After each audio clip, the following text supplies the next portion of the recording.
Chemical kinetics हम लोग discuss कर रहे थे और केमिकल काइनेटिक्स में ऑर्डर ऑफ रिएक्शन में इनिशियल रेट मेथड, उसके काफ़ी सारे न्यूमेरिकल्स मैंने आपको बता दिए और इसके बाद हम पढ़ रहे थे इंटीग्रेटेड रेट इक्वेशन। एक डेरिवेशन मैंने आप लोगों को सिखाया लास्ट वीडियो में, लास्ट क्लास में आप देख सकते हैं फर्स्ट ऑर्डर रिएक्शन के लिए, और उससे जो हमारे पास इक्वेशन आई वो थी k is equal to 2.303/t log of A0/A। ठीक, या एक और फॉर्म आया A is equal to A0e⁻⁻kt। ये फर्स्ट ऑर्डर रिएक्शन के लिए इंटीग्रेटेड रेट इक्वेशंस हैं। ठीक है ना। अब हमें इसमें अगला कंसेप्ट क्या सीखना है, और बहुत ही इंपॉर्टेंट सा कंसेप्ट है, वो है हाफ लाइफ पीरियड। क्या? Half life period. Half life period क्या होता है? तो हाफ लाइफ पीरियड से सिंपल सा मीनिंग है time after which the remaining concentration of reactant becomes half of initial concentration. जितने टाइम में रिमेनिंग कंसंट्रेशन इनिशियल कंसंट्रेशन का हाफ हो जाता है उसे हम क्या कहा करते हैं? हाफ लाइफ पीरियड कहा करते हैं। क्या बोल रहा हूँ बार बार?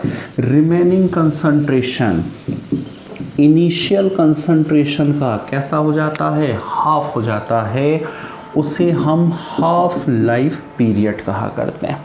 ठीक, तो t equal to T half और a इज इक्वल टू क्या हो जाएगा? A0/2। a रिमेनिंग कंसंट्रेशन होता है, रिमेनिंग है ना। कुछ न्यूमेरिकल्स भी मैंने आपको लास्ट क्लास में दिए हुए हैं। ठीक है, तो हम यहाँ से यदि एक रिलेशन या एक फार्मूला बनाने की कोशिश करें, ये k equal to 2.303/t log A0/A है। इसे मैं लिख सकता हूँ t equal to 2.303/k log of A0/A।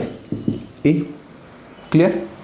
t कितना हो चुका है? t हाफ हो चुका है, 2.303 upon k log of A0 upon a की वैल्यू कितनी रखनी है हमको? A0/2।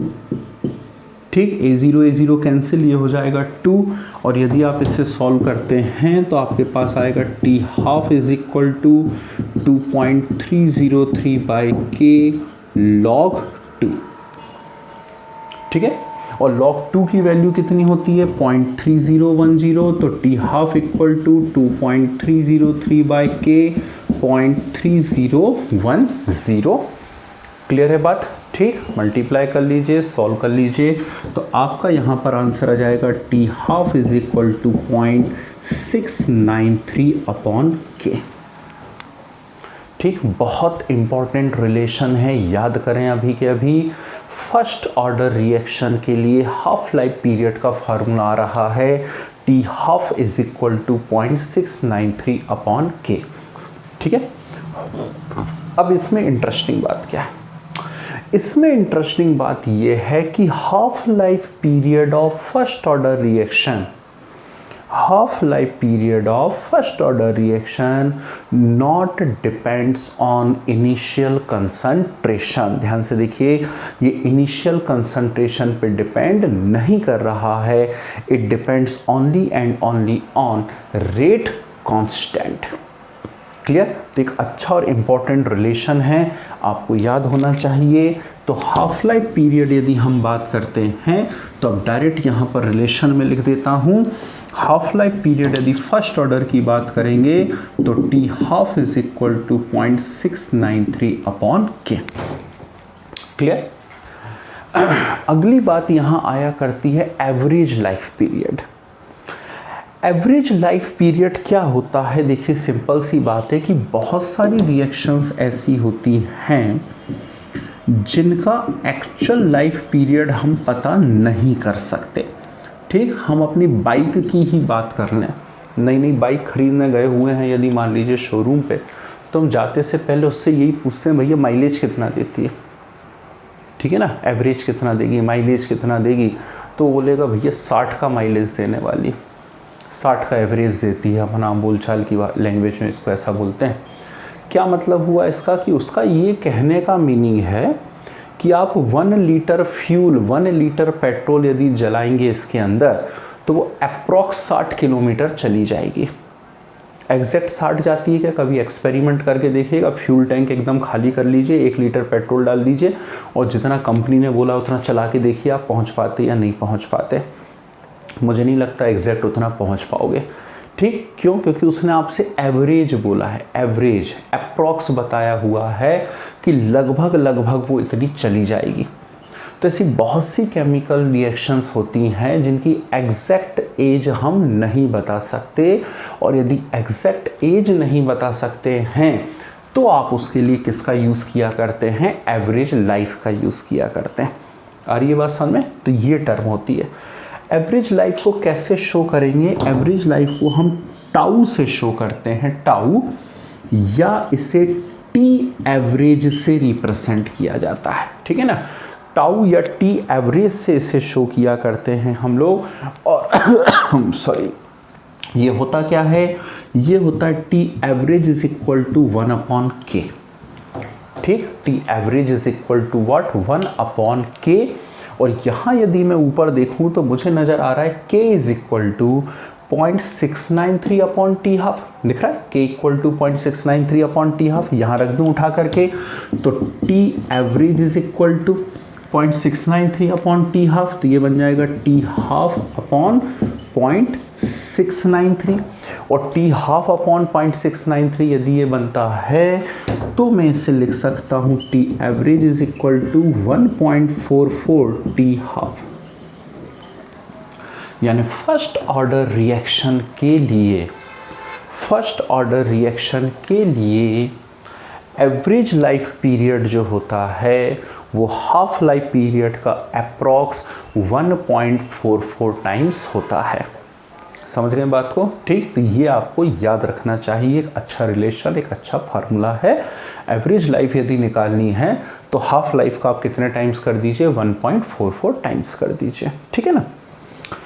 ग्राफिकल कभी कभी एक प्रेजेंटेशन हमारे सामने ऐसा मिलता है कि यहाँ कंसंट्रेशन दिया हुआ है और यहाँ पर टाइम दिया हुआ है। कंसंट्रेशन और टाइम दिया हुआ है और दो ग्राफ बने हुए हैं। एक ग्राफ ऐसा है और सेकंड ग्राफ मुझे यहाँ पर ऐसा दिया हुआ है। दो टाइप के ग्राफ यहाँ पर बने हुए हैं। ठीक है ना, फर्स्ट और सेकंड। तो इस ग्राफ को यदि मैं जो ब्लैक कलर से नज़र आ रहा है यदि ध्यान से देखूं तो मुझे ये नज़र आ रहा है कि टाइम इंक्रीज़ होने के साथ साथ कंसंट्रेशन डिक्रीज़ होता जा रहा है और फाइनली वो कैसा हो गया है? ख़त्म हो गया है। ये किसे शो करता है? ये शो करता है केमिकल रिएक्शंस को। किसको बता रहा है? ये केमिकल रिएक्शंस को बता रहा है। एक पर्टिकुलर टाइम इंटरवल के बाद केमिकल रिएक्शंस ख़त्म हो जाने वाली हैं। ठीक है ना। और ये जो ग्राफ आपके सामने बनाया हुआ है मैंने दूसरे कलर से, ये किसको शो कर रहा है? तो अच्छे से याद करिएगा, ये न्यूक्लियर रिएक्शंस को शो कर रहा है। न्यूक्लियर रिएक्शंस इनफाइनाइट टाइम तक चलती रहती हैं। कभी भी उनका अमाउंट जो भी रिएक्टेंट है वो पूरी तरीके से ख़त्म नहीं होता है, वो इनफाइनाइट टाइम तक चलती ही रहेंगी। ठीक, इसलिए न्यूक्लियर रिएक्शन के लिए ग्राफ ऐसा आएगा, वो एक्स एक्सिस के पैरेलल हो जाएगा फिर जा करके। और ये बात समझ में? ठीक, तो एक अच्छा कंसेप्ट है, ध्यान रखना चाहिए। अब बात छिड़ी है तो दूर तक जाएगी और मैंने अचानक से एक टर्म यूज़ कर ली, न्यूक्लियर रिएक्शन। आप ध्यान करिए, जब मैं आपको फर्स्ट ऑर्डर रिएक्शन के एग्जाम्पल्स बता रहा था तो फर्स्ट ऑर्डर रिएक्शंस के एग्जाम्पल में 5th नंबर पर मैंने आपसे कहा था radioactive decay. Radioactive decay, emission of alpha beta gamma particles are first order reaction. ये बात हम लोग कर चुके हैं। Radioactive decay are first order reaction होते हैं, फर्स्ट ऑर्डर रिएक्शन। ठीक, अब यदि radioactive decay first order reactions हैं तो हम उसका यहाँ कैसे यूज़ कर सकते हैं? तो एक बड़ा ही इम्पॉर्टेंट सा कंसेप्ट आपके सामने आ रहा है और वो है रेडियो कार्बन डेटिंग। ठीक, रेडियो कार्बन डेटिंग क्या होता है? नाम सभी ने सुना हुआ है। फॉसिल्स की एज का डिटर्मिनेशन, ध्यान से सुनिएगा, determinations of age of fossil is known as radiocarbon dating. कैसे करते हैं डिटर्मिनेशन? तो एक साइंटिस्ट हुआ करते थे, नाम था WF लीबी। WF लीबी ने ये पता करा कि हमारी जो सेल्स हैं, कोई सी भी सेल निकाल लीजिए बॉडी में, कहीं से भी, बाल उखाड़ लीजिए, उसके अंदर भी सेल हैं, तो कोई सी भी सेल की यदि आप बात करेंगे तो उसमें कार्बन के 2 आइसोटोप्स हमेशा मिलेंगे, C12 and C14। C12 and C14। C12 non radio active isotope है, जबकि C14 एक रेडियो एक्टिव आइसोटोप है। हर सेल में C12 और C14 के अमाउंट हमेशा कांस्टेंट रहते हैं। लिविंग सेल जब तक है तो उनके अमाउंट कैसे रहेंगे? कांस्टेंट रहेंगे। अब जैसे ही वो लिविंग से नॉन लिविंग में बदला, ठीक है ना, कोरोना ने अटैक कर दिया उसके ऊपर, उसको लिविंग से नॉन लिविंग में बदल दिया, मर गया वो, ठीक है ना, तो क्या होगा कि C12 का तो कुछ नहीं होना जाना, लेकिन C14 जो है ये क्योंकि रेडियो एक्टिव है तो धीरे धीरे ये डिके होता जाएगा, और डिके होते होते इसका अमाउंट क्या होता चला जाएगा? उस पर्टिकुलर सेल में डिक्रीज होता चला जाएगा। और 5770 ईयर्स के बाद C14 अपने इनिशियल अमाउंट का हाफ हो जाएगा। ठीक, इनिशियल अमाउंट का कैसा हो जाएगा? हाफ हो जाएगा। C14 means half life period of C14 is what? 5770 years. 5770 साल बाद ये अपने इनिशियल अमाउंट का कितना हो जाता है? आधा। यदि मान लीजिए कि अभी मेरे सेल में, अभी मैं जिंदा हूँ, आप मानिए, ठीक, तो अभी मेरे सेल में किसी भी एक सेल को निकाल लिया मैंने और उसमें 1 माइक्रोग्राम C14 है, एग्जाम्पल दे रहा हूँ, ठीक, और मैं निकाल लिया मान लो, तो आज से 5770 साल तक यदि लोगों ने मुझे संरक्षित करके रखा या मेरा ब्रेन बचा के रख लिया आइंस्टाइन जैसा, तो उसमें 5770 साल बाद जब वो C14 निकालेंगे तो उनको इस सेल में कितना मिलेगा? 0.5 माइक्रोग्राम मिलेगा। समझ रहे बात को? ठीक, तो ऐसा होता है। तो इन्होंने क्या करा, लीबी अंकल ने, इन्होंने कहा कि आप कोई भी फॉसिल निकालिए, खुदाई उदाई कर लीजिए कहीं से, वहाँ पे कोई पुराने पेड़ पौधों की पत्तियाँ या पेड़ पौधे मिल गए हैं प्रिजर्व होकर के, या फिर कोई एनिमल्स मिल गए हैं हम लोगों को, ठीक है ना, तो मैमथ मिल गया है। उस दिन हमारी क्लास में बात हो रही थी कि मैमथ क्या होते हैं, है ना, तो हाथी होते हैं, ऐसे बड़े बड़े हाथी, खूब बड़े बड़े दांत थे उन लोगों के, ठीक, तो ऐसा कोई आपको फॉसिल मिल गया है और उसकी एज पता करना है, तो कैसे निकाली जाती है? C14 निकालेंगे उसकी सेल के अंदर और C14 लगा करके ये फार्मूला अप्लाई करेंगे। कैसे अप्लाई करेंगे? T is equal to 2.303/K log A0 upon A। ध्यान रखिएगा, जब हम रेडियो एक्टिव डिके की बात करते हैं तो रेडियो एक्टिव डिके में K की जगह हम लोग लैम्डा लिया करते हैं, ठीक। K रेट कांस्टेंट कहलाता है, केमिकल रिएक्शन में यूज़ होता है, और लैम्डा कहलाता है डिके कांस्टेंट, न्यूक्लियर रिएक्शंस में यूज़ होता है, ठीक। तो यहाँ K को हम रिप्लेस करेंगे किससे? लैम्डा से।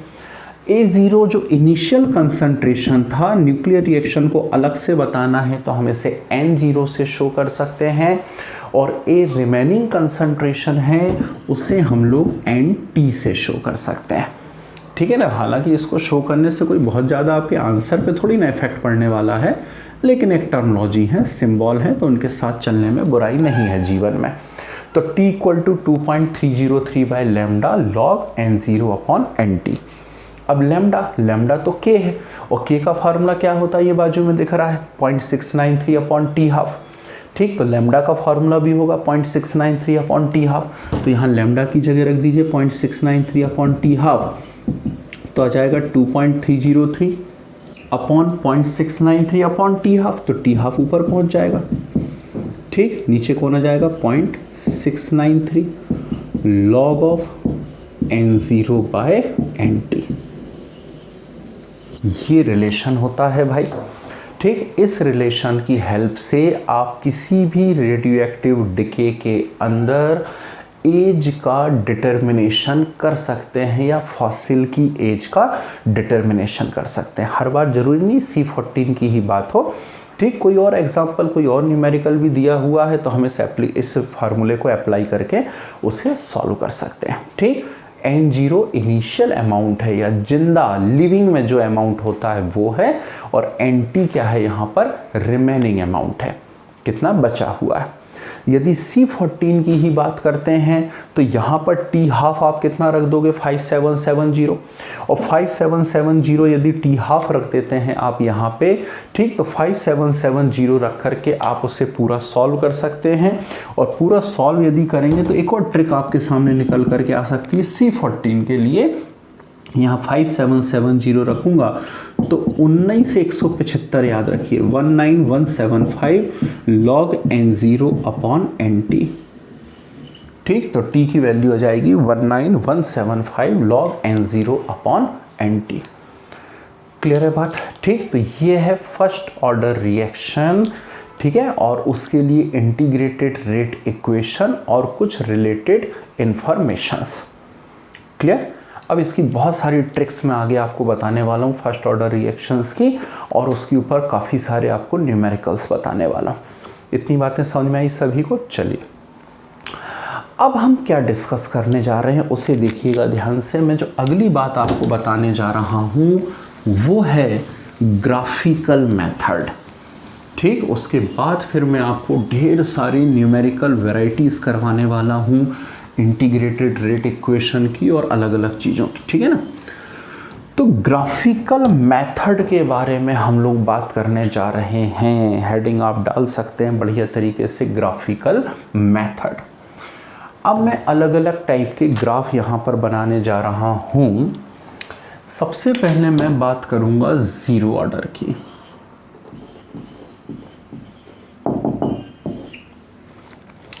ज़ीरो ऑर्डर रिएक्शन की बात करूंगा।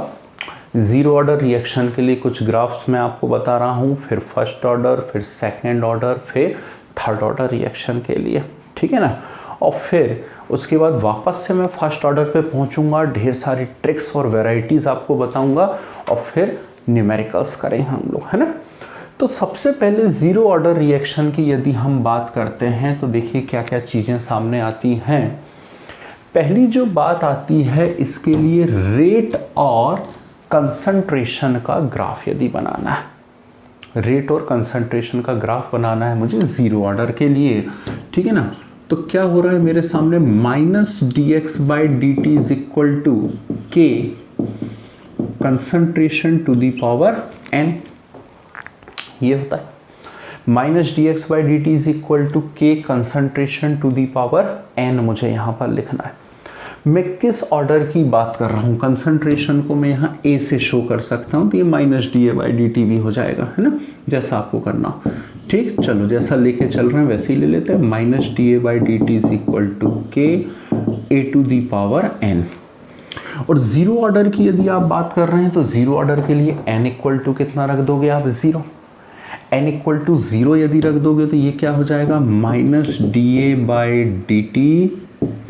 is equal to k, means rate of zero order reaction not depends on concentration।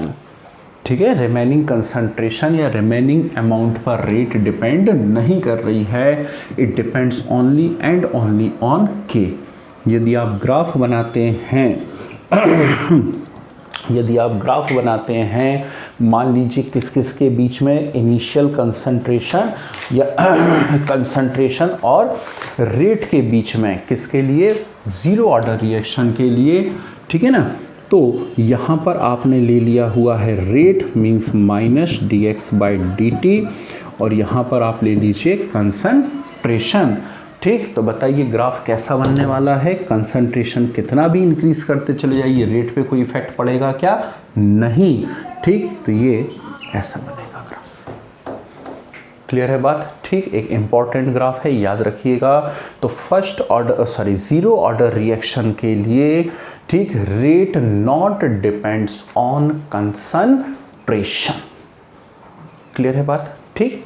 दूसरी बात देखिए, जीरो ऑर्डर रिएक्शन में ही सेकंड जो कंसेप्ट यहाँ पे मुझे सीखना चाहिए वो होता है इसकी इंटीग्रेटेड रेट इक्वेशन।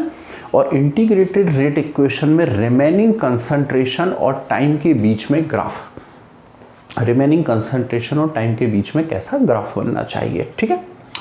तो इसकी इंटीग्रेटेड रेट इक्वेशन क्या होती है? k is equal to A0 minus A upon T. बार बार अब हमको डेरिवेशंस नहीं करना है, डायरेक्ट याद रखने वाले हम लोग। k is equal to A0 minus A upon T क्या है? इंटीग्रेटेड रेट इक्वेशन है, किसके लिए? जीरो ऑर्डर ऑफ रिएक्शन के लिए, ठीक है ना। अब क्या करना है आपको, यहाँ पर आपने एक इक्वेशन बनाई, kt is equal to A0 minus A, तो a इज इक्वल टू क्या हो जाएगा? A0 माइनस के टी, ठीक, a equal to A0 minus K T आएगा। ग्राफ कैसे बनाया जाता है उसे ध्यान से देखिएगा। तो ग्राफ बनाने के लिए मैंने यहाँ लिखा straight line equation y is equal to C plus M X, y is equal to C plus M X है, y equal to M X plus C होता है, हम सी प्लस एम एक्स से यूज़ करते हैं उसको, ठीक। क्या करेंगे, बायो वाले तुरंत समझ गए होंगे, मैथ्स वाले बच्चों को थोड़ी सी प्रॉब्लम होगी तो मैं बता रहा हूँ, ध्यान से देखिएगा। y means along y axis है, c क्या है यहाँ पर? c है इंटरसेप्ट। इंटरसेप्ट से मतलब क्या है? जो ओरिजिन है, जहाँ से ओरिजिन और एक्सिस के बीच का डिस्टेंस है वो इंटरसेप्ट है। x means along x axis है, और m क्या है यहाँ? m है स्लोप ऑफ स्ट्रेट लाइन, ठीक। ये आपको ग्राफ बनाते आते होंगे, शायद फिजिक्स वाले टीचर ने आपको सिखाए हुए हों, नहीं सिखाए होंगे तो थोड़ा सा सीख जाओगे आप समय के साथ साथ, ठीक है ना। बोर्ड तिरछा है थोड़ा सा, इसलिए लाइनें आपको तिरछी नज़र आती हैं, ठीक है ना। और थोड़ा सा फ्लोर भी तिरछा, हम लोगों की बिल्डिंग ऐसी तिरछी बनी हुई है, इसलिए आपको ये सब ग्राफ आड़े तिरछे नज़र आते हैं, है ना। मैं बनाता सीधा हूँ। तो y एक्सिस पर मुझे कौन नज़र आ रहा है? y एक्सिस पर मुझे a नज़र आ रहा है, ठीक है ना। x एक्सिस पे मुझे क्या नज़र आ रहा है? x एक्सिस पे मुझे नज़र आ रहा है t। कंपेयर करिए, ठीक है ना। अब m क्या है? m है स्लोप ऑफ स्ट्रेट लाइन, समझना बात को ध्यान से। m क्या होता है? m होता है स्लोप ऑफ स्ट्रेट लाइन। पर यदि मैं ध्यान से देखूं तो यार m तो यहाँ पर कैसा है? नेगेटिव है, और m यदि नेगेटिव है तो स्लोप कैसा आएगा? ऐसा नेगेटिव स्लोप, ऊपर से नीचे उतरेगी लाइन, ध्यान रखिएगा, ठीक। पॉजिटिव स्लोप है तो नीचे से ऊपर जाएगी, ठीक है ना। तो यहाँ पर स्लोप नेगेटिव है तो लाइन कैसी आएगी? ऊपर से नीचे। तो इसका आप स्लोप लिखेंगे, स्लोप इज इक्वल टू कितना है? माइनस के। कॉम्पिटिटिव के नज़रिए से बड़ा ही इंपॉर्टेंट कंसेप्ट है, ध्यान रखिएगा। तो जब आप रिमेनिंग कंसंट्रेशन और टाइम के बीच में ग्राफ बनाते हैं, किसके लिए? ज़ीरो ऑर्डर रिएक्शन के लिए, तो उसका स्लोप कैसा आता है? नेगेटिव, और वो स्लोप कैसा होता है? माइनस के होता है। आई बात समझ में? पक्का, ठीक है ना। तो दो बातें बता दी मैंने। क्या? ज़ीरो ऑर्डर रिएक्शन के लिए पहला ग्राफ आपको बताया हुआ है, किस किस के बीच में? रेट और कंसंट्रेशन के बीच में। तो ज़ीरो ऑर्डर का जो रेट होता है वो कंसंट्रेशन पे डिपेंड नहीं करता है, ठीक है ना। फिर इसके बाद हम दूसरी बात करने वाले हैं यहाँ पर रिमेनिंग कंसंट्रेशन और टाइम के बीच में। तो जब रिमेनिंग कंसंट्रेशन और टाइम के बीच में बनाया तो स्लोप कैसा आया है? उसका नेगेटिव स्लोप आया, ठीक है।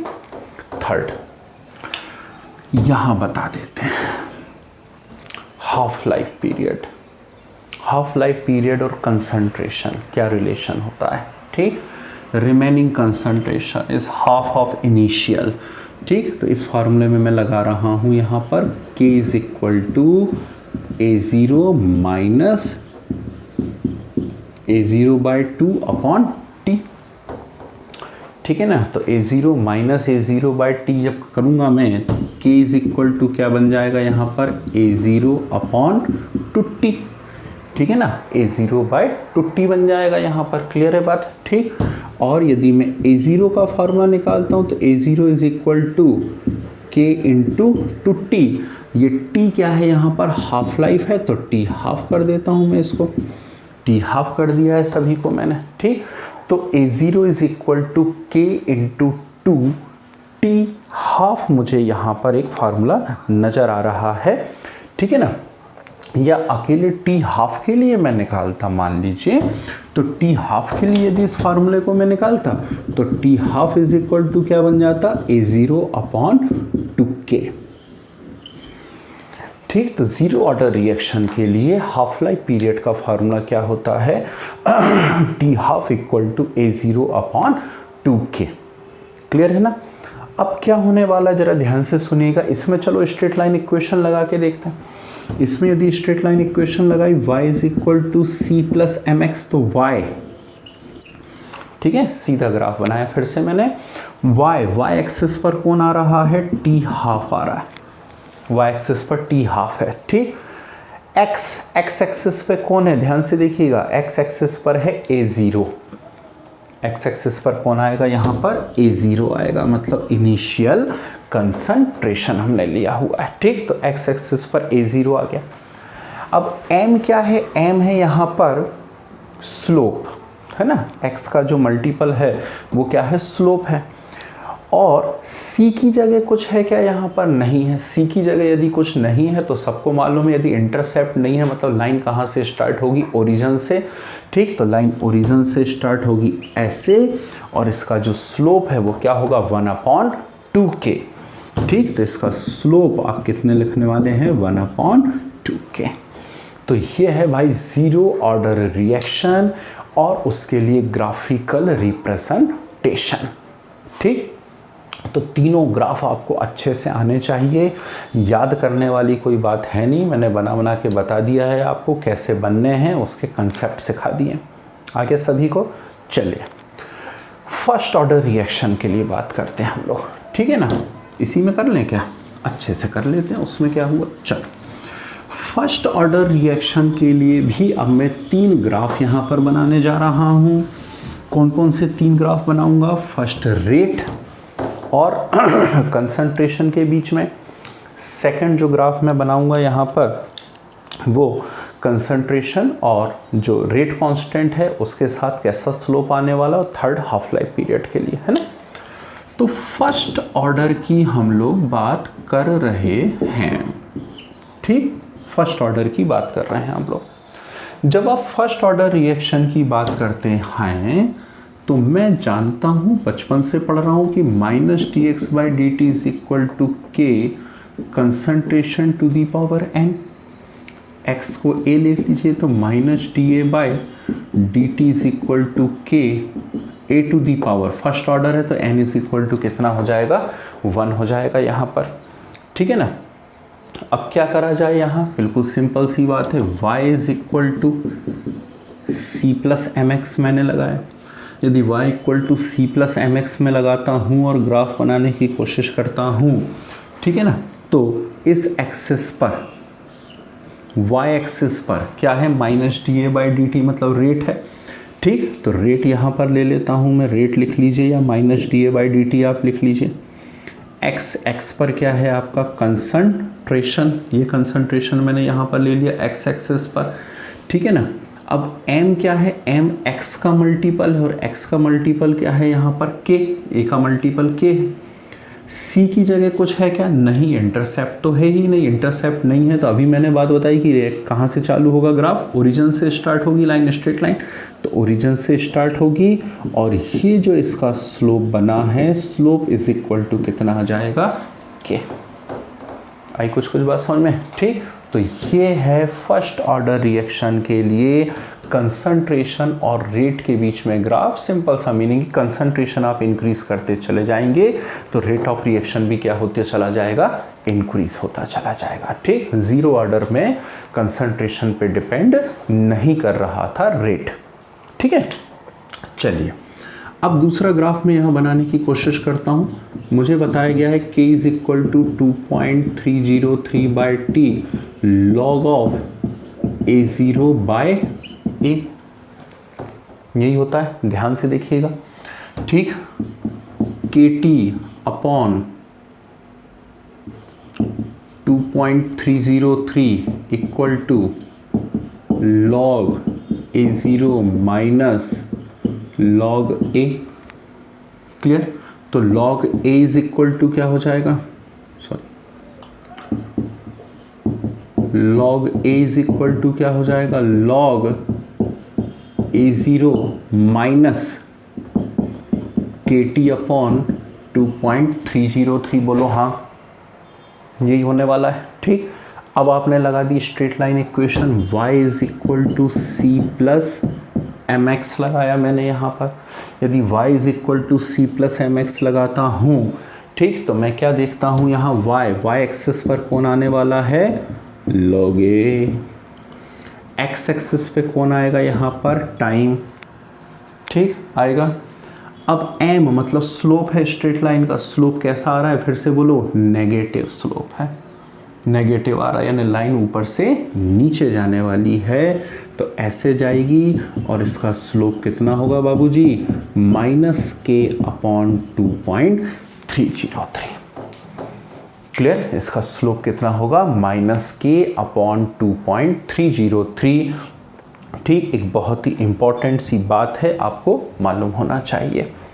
क्लियर है बात? कोई डाउट है ना? समस्या किसी भी प्रकार की, शारीरिक मानसिक नहीं?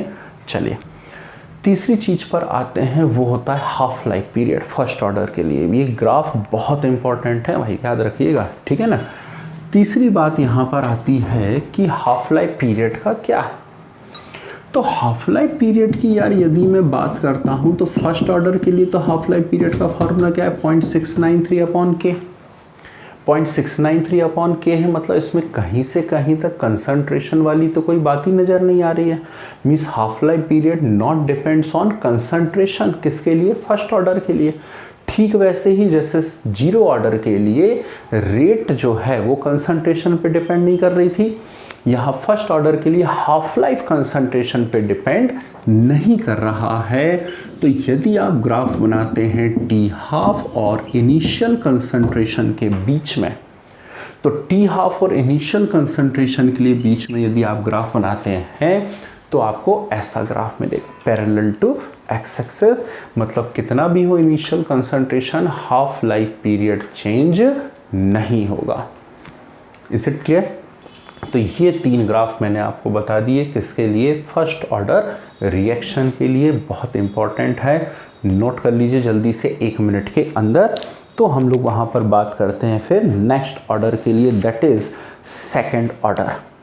समझ रहे बात को, ठीक है ना। चलिए हो गया नोट, पॉज कर लिया करो ना, वीडियो पॉज कर लो और फिर बाकायदा उसको नोट कर लो एक एक चीज़ के ऊपर, ठीक है ना। चलिए सेकंड ऑर्डर की बात कर रहा हूँ, फिंगर यहीं पे की जाएगी, ठीक। ये फार्मूला चेंज हो जाएगा, ग्राफ चेंज हो जाएगा और ये चेंज हो जाएगा, ठीक। इसमें कुछ सिमिलरिटी आने वाली, इसलिए इसे मैं नहीं हटा रहा हूँ।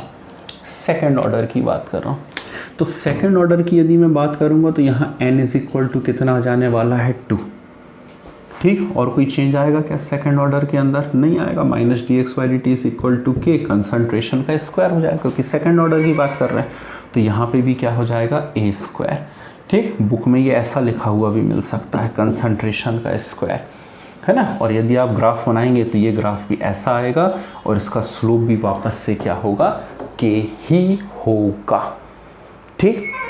तो सेकेंड ऑर्डर रिएक्शन के लिए कंसंट्रेशन और रेट के बीच में ग्राफ ऐसा ही बनेगा, ठीक है ना। अब बात किसके बारे में आएगी, यहाँ पर इंटीग्रेटेड रेट इक्वेशन के बारे में बात आएगी। सेकेंड ऑर्डर रिएक्शन की इंटीग्रेटेड रेट इक्वेशन क्या होती है, ये आपको याद कर लेना चाहिए। सेकेंड ऑर्डर रिएक्शन की इंटीग्रेटेड रेट इक्वेशन ये होती है, k is equal to 1/t 1/a minus 1/a0, ठीक। तो kt is equal to 1/a minus 1/a0, बोलो हाँ। तो 1/a इज इक्वल टू क्या हो जाएगा, 1/a0 प्लस kt, क्लियर, दिक्कत तो नहीं मैथ्स वालों को। 1/a इज इक्वल टू क्या हो जाएगा, 1/a0 प्लस kt। क्लियर, लगाओ तो बाबूजी straight line equation, y is equal to c plus mx। ठीक, तो लगाया हमने यहाँ y is equal to c plus mx। जब y equal to c plus mx लगाया आपने तो एक ग्राफ की प्राप्ति हुई आपको। y एक्सेस पे कौन नज़र आ रहा है, 1/a। ये देखो y एक्सेस पे 1/a नज़र आ रहा है। ठीक, x एक्सेस पे क्या लेना है मुझे, t। समझना बात को ध्यान से। ठीक, y पे लिया 1/a, x एक्सेस पे क्या लिया, t। m क्या है, स्लोप। कैसा आ रहा है बोलो, पॉजिटिव, यानी लाइन नीचे से ऊपर जाएगी नीचे से ऊपर। तो क्या ओरिजिन से स्टार्ट होगी, बोलो हाँ या ना।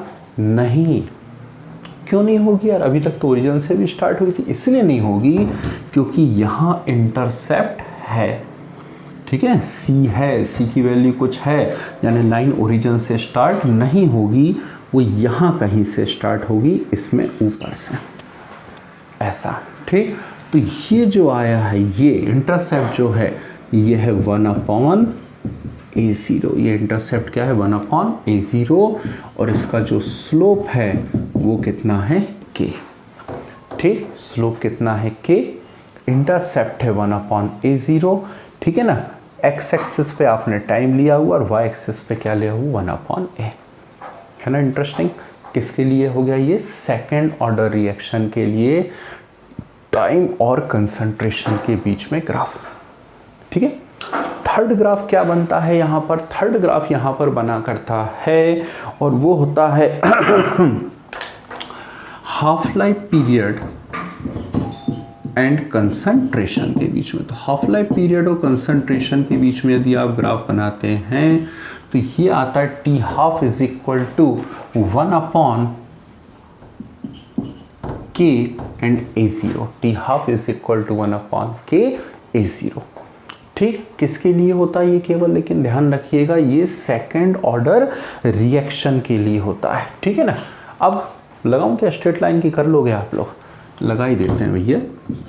y is equal to c plus mx हमने लगा दिया है यहाँ पे, चलिए मान लीजिए। ठीक, तो y एक्सिस पर क्या आ रहा है आपका, t हाफ आ रहा है। x एक्सिस पे क्या आ रहा है, x पे क्या आ रहा है, x पे आ रहा है 1/a0। क्या आ रहा है, 1/a0। चलो इंटरसेप्ट यानी c की जगह कुछ है क्या, नहीं, c की जगह कुछ नहीं है, यानी ओरिजिन से स्टार्ट होगा, और ओरिजिन से स्टार्ट होगा यानी ऐसा बनेगा, और इसका स्लोप कितना आएगा, 1/k। स्लोप कितना आएगा, 1/k। एनी डाउट, नहीं, कोई डाउट होता ही नहीं है जीवन में कभी भी, है ना। चलिए बधाई हो, भगवान आपको ऐसे ही बनाए। ठीक, फीस देते रहना बस। तो यहाँ पर टी हाफ, यहाँ पर 1/a0, और ये ग्राफ आपका आएगा। क्लियर है, नोट कर लीजिए, पूरे के पूरे 60 सेकेंड्स हैं आपके पास, फटाफट नोट कर लीजिए। ठीक, चलिए आगे बढ़ें। श्री राम।